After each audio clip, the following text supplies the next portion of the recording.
All right, we are in Chapter 4, Unit 1, just looking at some of the practice problems here on kind of going over all the data here as a whole, how to organize data, things like that.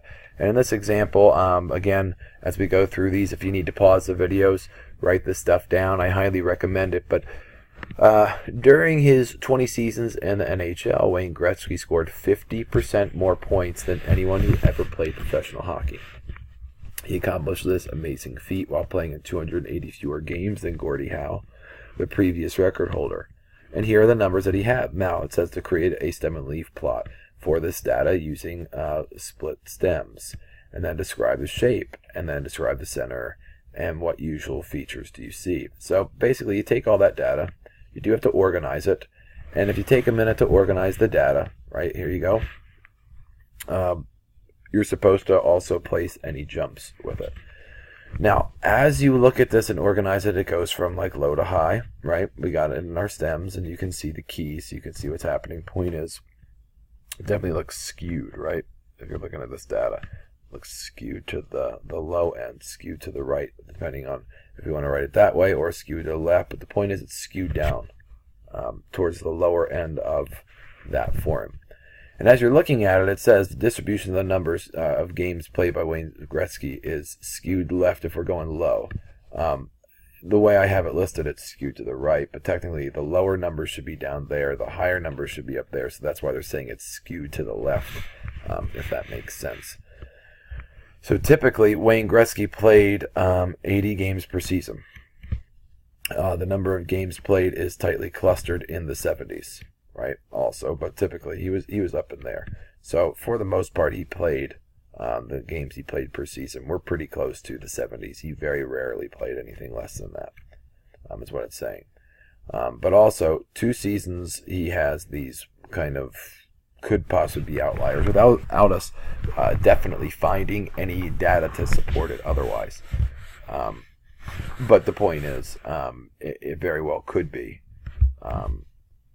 Those could be outliers, and we have been, maybe he was injured on those seasons, that could have happened, but regardless, these seasons appear to be unusual of anything happening, basically. All right. The Cornell lab holds an annual Christmas bird count in which bird watchers at various locations around the country see how many different species of birds they can spot. Here are some of the counts reported from the sites in Texas during 1999.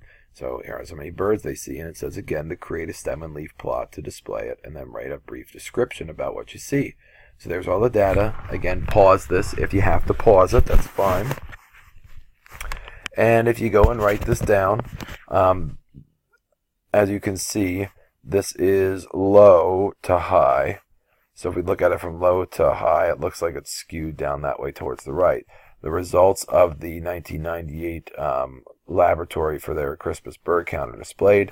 This display used the split stems to give the display a bit more definition. The lower stem contains leaves with these in it, and the upper stem contains the 5, 6, 7, 8, and 9, right? The different species. And it says the distribution of the number of birds spotted is skewed to the right, which is the higher end. And there are a couple maybe outliers. Maybe that's an outlier of it, right? With the exception of these outliers. For the most part, it kind of stays pretty clustered in between the 152 and the 186. Everything kind of stays put there for the most part. Here's another one. Create a stem and leaf display for these horsepowers of autos reviewed by Consumer Reports for each year. This is horsepower of autos. Again, pause the video and write the stuff down. It says the distribution of horsepower of cars reviewed by the Consumer Report is nearly uniform. The lowest horsepower was 65 and the highest was 155. The center of the distribution was around 105. So, taking a look at this, they're saying it seems pretty uniform. And the point is, for the most part, I mean, like, it might dip down a little bit, but other than here, like, it seems pretty steady, right? Of all the horsepowers. Like, it does seem pretty steady the whole way across. So it says, oh, they just wanted you to look at it to see what you thought. And yeah, when you create it, it does kind of look uniform, right? The highest being 155, and the lowest, and the center being around there, because we would just kind of look and count in with all of them. It looks like 5, 10, 15, 19. So yeah, somewhere probably around in here. And 5, 10, 15, yep. So looks like right around in there would end up being the center, which is what it says. It's pretty uniform. Kind of straight the whole way. Super Bowl points. How many points do the football teams score in the Super Bowl? And here are some totals for the first 42 Super Bowls, unlike the most recent one where the Eagles won the Super Bowl to a ridiculous game against the New England Patriots. Those scores aren't necessarily plastered there, but definitely one of the highest scoring games they had. But point is, find the median, find the quartiles. You could easily use a calculator to find your number summary of this when we went over it. You would pause the video, you'd plug all these in on your calculator using those features as the best way to do it. And when you would find that the median number of points scored is 45 for the median. The first quartile, if you plug these all in and found it out in your calculator, would be the first 42 Super Bowls is 37 for that first quartile, 45 for the third quartile. The lowest number of points when you put that together was 17. Highest number of points was 75. And the median number of points scored was right around the 45. So the middle 50% of Super Bowls was basically between 37 and 55 points scored. All right, taking a look here with the standard deviation.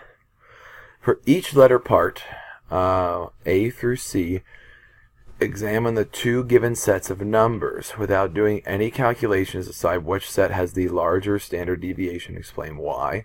And then check by finding the standard deviation by hand. Now, they're not going to ask you to find standard deviation by hand. Don't worry about that part. But you're supposed to be able to judge what do you think has the larger standard deviation from each set of these. And it's not just because of larger numbers either. So, for the first set, set 2 has the greater standard deviation. Okay? Both sets have the same mean because you could roughly plug these in on a calculator to figure it out, but you're supposed to eyeball it to judge. But set 2 has values that are generally farther from the mean. So you'd want to roughly guess what you think the average would be. And if you were to kind of look at these points to see what would pull it down versus what wouldn't, these seem a little more clustered around what might be the middle of the data, which is why you'd probably go with that one might have a little bit larger of the mean. But you could obviously plug these in on the calculator and you could see which one has a larger standard deviation just by doing it by hand. This one, set 2, has the greater standard deviation again. It looks like if you were to go with what might in turn end up being a middle of the data, farther distances away, whereas again these numbers seem to be clustered around what could possibly be a middle than that, both sets. And if you plug them in, you can see set 2 has a larger standard deviation, and then set 3 standard deviations are the same. Now you have to plug them in to find out, but set 2 is simply set 1, right, plus 80, right? 80, 80, 80, 80, 80, 80, right? Same set. So if you add it, right, the standard deviations are the same, but remember if you multiply them, they aren't. So that's how they're saying you should be able to roughly judge. Now that is a problem that they could try to give you, but technically you could still plug this in on the calculator and plug this in the calculator and get the same answer. The histogram shows the distribution of prices of plain pizza slices in dollars for 156 weeks in Dallas, right? So 156 weeks in Dallas, that's the frequency and that is their price. Which summary statistics would you choose to summarize this for spread and size? This is looking pretty normal, pretty unimodal, so it's looking like I'd probably just go with going through this, the mean and standard deviation. since the mean's right there, I would be fine with using the mean. It seems, for the most part, pretty unimodal and symmetric and normal. Since the distribution is like that, that's probably what I would use. Just regular old mean and standard deviation, since it is. And those are the go-to ones that you should probably choose to go for if for some reason you're using them, whereas oftentimes the median and like the interquartile range will go together if you think that that might be easier for you to use for those. We did this problem already with the golf drives, right? We use that. It says describe the shape, describe this distribution. Again, kind of looks unimodal.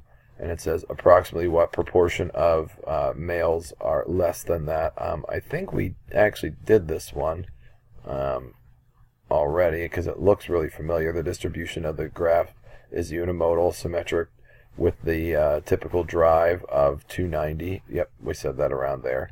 About 15% of the males, because we said you add those up, and there was roughly 25, that was 20, another like maybe 4 or to 5, so maybe 30 divided by the 202 got us that 15%. The actual mean drive, you could find it by hand by plugging each value in that many times, add them all up and divide by the total to figure it out to get the exact. But you said you could eyeball it to find out that it's in between there. So I believe we did this one already. The distribution of golf drives approximately symmetric, right, with the mean and the median probably being about the same. But you could find the mean. You could find the median as well by plugging those all in on the calculator by eyeballing them as well, and then calculating it to see what you get. But taking a look here, it says using that, the standard deviation of these average drive distances in 9.3 yards. The standard deviation of the drives distances is 9.3 yards, and the quartiles were 282 and 294. Write a sentence or two describing the spread in distances based on the quartiles and standard deviation. Well, the distribution of PGA golf drives is fairly consistent, with the middle 50% of the drives having distances between there and there, which if you look at the graph, 280s, right, around there to there, which is what it said. It says it's between 282 and 294. 282 and 294. It is about where the middle 50% would be. So it says it's in between there. The interquartile range then is roughly, it's roughly 10-ish, and it is a little more than that, the exacts. But if you were to eyeball the graph, it does look like it's about 10 with that middle 50%.